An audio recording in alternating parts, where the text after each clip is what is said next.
Nah, penasaran gak sih kenapa ketika saya menonton tadi saya sampai menangis, marah, dan lain sebagainya? Dan apa sih hubungannya antara hobi kita dengan psikologi faal? Ini dia penjelasannya. Nah, mengapa sih seseorang bisa merasakan sedih? Yaitu dikarenakan bisa kehilangan, trauma, atau memendam emosi negatif. Oke, kita masuk ke dalam proses sedih. Stimulus dari luar ditangkap oleh mata, kemudian diproses oleh sistem limbik yang berada di bagian otak tengah.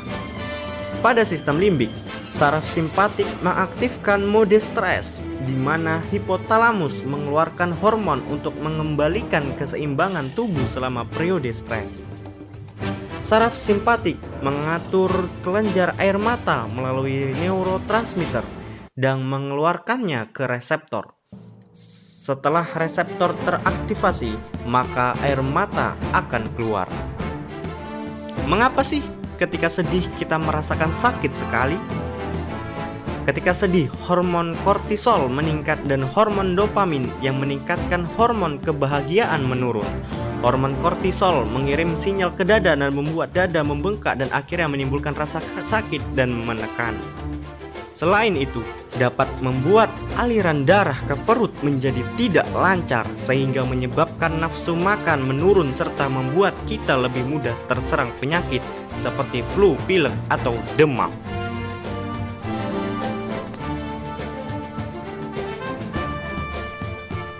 Lalu, ketika kita mendengar kata emosi, kebanyakan dari kita memikirkan cinta, kebencian, kebahagiaan, atau ketakutan. Perasaan kuat yang kita alami sepanjang hidup berupa emosi merupakan kekuatan pendorong di balik banyak perilaku kita, seperti membantu atau tidak membantu. Dari mana asal emosi kita? Otak kita terhubung untuk mencari ancaman atau hadiah jika terdeteksi. Wilayah perasaan di otak memberitahu kita melalui pelepasan pesan kimiawi. Emosi adalah efek dari pesan kimiawi ini, mengalir dari otak ke seluruh tubuh. Ketika otak kita mendeteksi potensi ancaman, otak kita melepaskan hormon stres, adrenalin, dan kortisol yang mempersiapkan kita untuk melawan atau kabur. Saat kita mendeteksi atau mengalami sesuatu yang bermanfaat, seperti seseorang melakukan sesuatu yang baik untuk kita, otak akan melepaskan dopamin, oksitosin, atau serotonin. Ini adalah bahan kimia yang membuat kita merasa baik dan memotivasi diri kita untuk melanjutkan tugas atau berperilaku. Dalam kasus ini, wilayah perasaan di otak muncul sebelum bagian berpikir.